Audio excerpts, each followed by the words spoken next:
Salvē, Nick, and welcome. Today we're going to be taking a look at John chapter 4, verses 14 through 16. But first, last time in John chapter 5,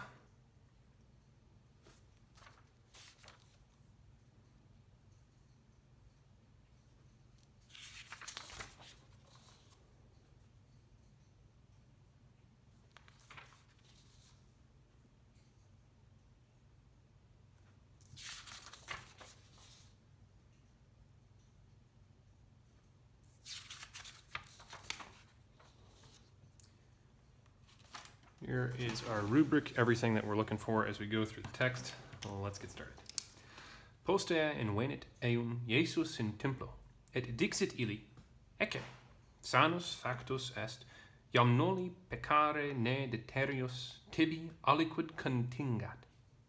Abiit ille homo et nuntiavit Iudais, quia Jesus esset, qui fecit eum sano.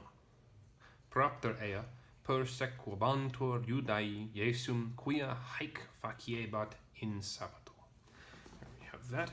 Posteo we've seen before. This just means after these things. Post plus ea. It's a adverb, at least as far as I can remember in how it functions. Invenit we've seen before also enough times, but in order to figure out the tense, since this one is identical for the present and it's perfect, as I think I always mention, we have to take a look at the Greek. And in the Greek, we have euriske, which means we have the present stem, present ending. So then we should read this one as present rather than perfect.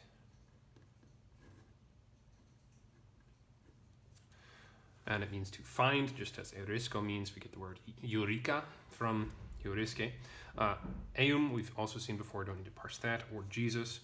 In prepositional phrase, we take a look at the templo, we have the O there, which tells us that in is taking the ablative, so it's a place where rather than a place to which. Et can't be connecting another object for the preposition, since the next word is dixit, a verb, so our prepositional phrase ends here. Dixit is so common by this point that just basically skip it. Illi here comes from ille, illa, illud. In this case, we have the dative singular, so ille, illa, illud, ilius, for all three, then illi for the dative singular masculine. Pointing back to eum, and then of course back to our former sick fellow. Ecce, behold, but this begins our direct discourse from dixit. Sanos, we've seen before, us there for the nominative singular masculine, meaning well, the state that Jesus now put this man into. Factus with s here, we have our second person singular form of s with the fourth principal part of facio, which then tells us that we have a perfect passive, periphrastic right there. Us matching sanus as the perfect periphrastic in the Latin has to do here. And that just means you have been made well. Moving on with what Jesus says, yam are an adverb again. Already, I guess not again, we haven't had one yet. Noli, noli here with that I is the imperative form, so that's noli, nolite with the te for the plural imperative. There are very few forms that noli takes, so it's usually pretty easy to identify. So present, act, imperative, second singular, really running out of room there, and then peccare, that are tells us that this is a present infinitive, also active. This means to sin, so be unwilling to sin, and then we have a not an adverse. Is it an adversative clause? A negative clause with ne. Lest is how we would typically translate that. And we would find our verb deterius is not correct. Tibi, of course, not. Aliquid, also not. And here we have contingat. At there for a second.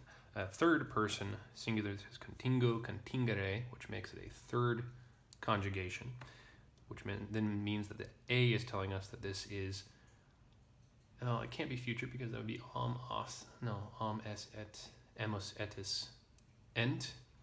So at is going to be present subjunctive. Contingo, contingere, contigi, I think it is for the perfect. It could be wrong there. So yeah, present tense. And active subjunctive with the ne. It's a conditional clause. This word means to touch, to seize, or to affect. and apparently one of the possible meanings is to moisten. It's weird.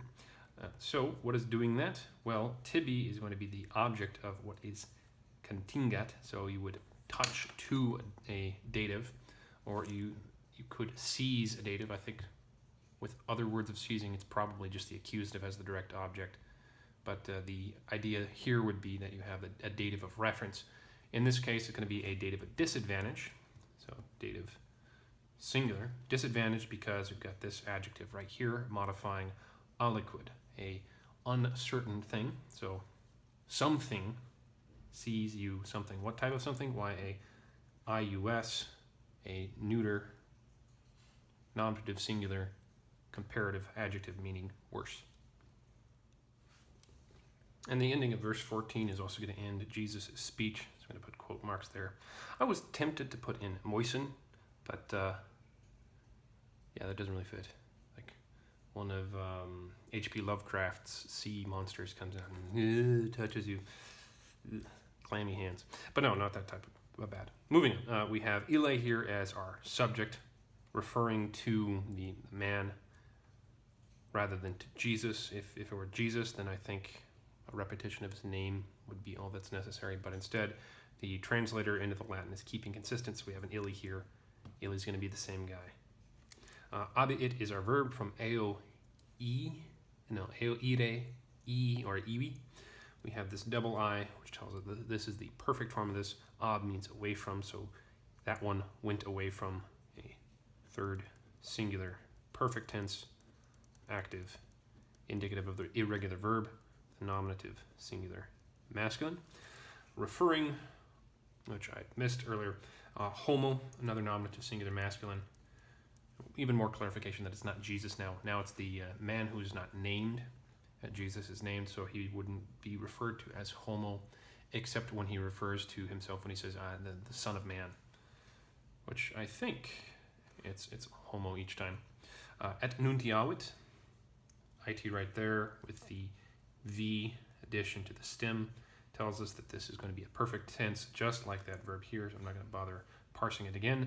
Eudais, we have is for the dative plural masculine indirect object receiving the announcement, the telling. And then quia is going to start a new clause, so I'm going to pause right there and write all this down for you.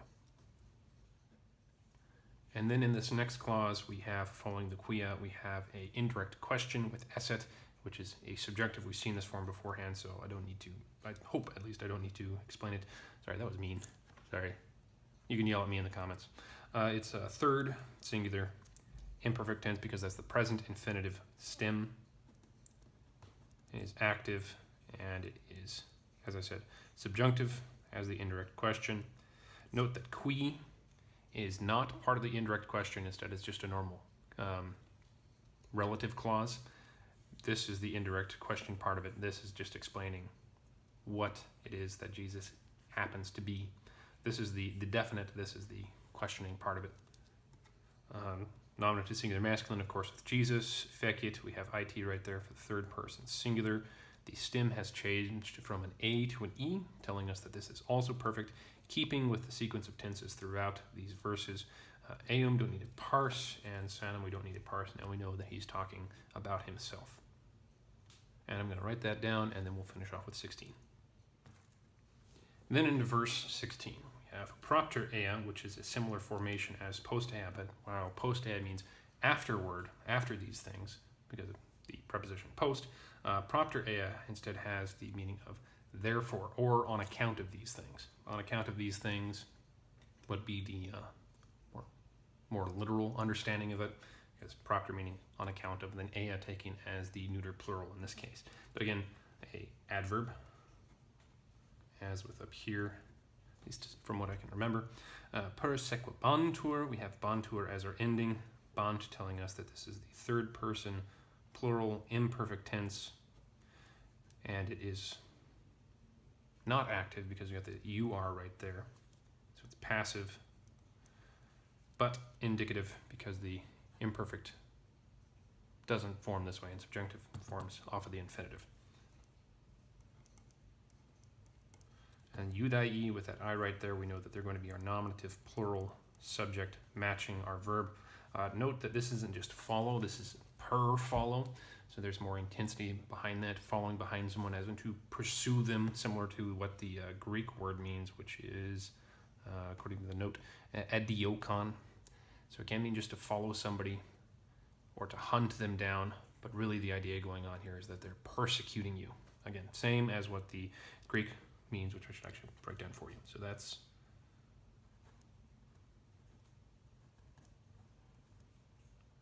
from dioko. Also, notably, the verb is in the same form as in the Latin. Jesum, UN right there for accusative, singular, masculine, direct object of that word. Quia, we've got another quia clause. Faciebot as our verb there. We have the a telling us that this is the present stem. Of course, bot should tell us that already, being the imperfect ending. Third, singular, active and indicative. With prepositional phrase in sabbato as the specific reason why they're persequabantur him. O tells us plus ablative, singular, and neuter, because it's sabbatum. This isn't sabbatum as in the week, but sabbatum as in the holy day, Saturday, Friday evening into Saturday morning. Sorry, I have to come in and make a correction to what I said earlier. This isn't a quia clause as the previous one was, that Jesus was, introducing a statement. Instead, this is a quia in the same way that quod is, because, not that. My apologies. So there we have through verse 16. Let's go ahead and take a look at it in its own context. Afterward, Jesus found him in temple and said to him, "Look, you have been made well. Be unwilling to sin, lest something worse affect you." That man went and told to Jews that Jesus was who made him well. On account of this, Jews began to persecute Jesus because he was doing these things on Sabbath. Thank you very much for joining me. I hope taking a look at this has been helpful for you, and I hope that you have a very good day. Walde.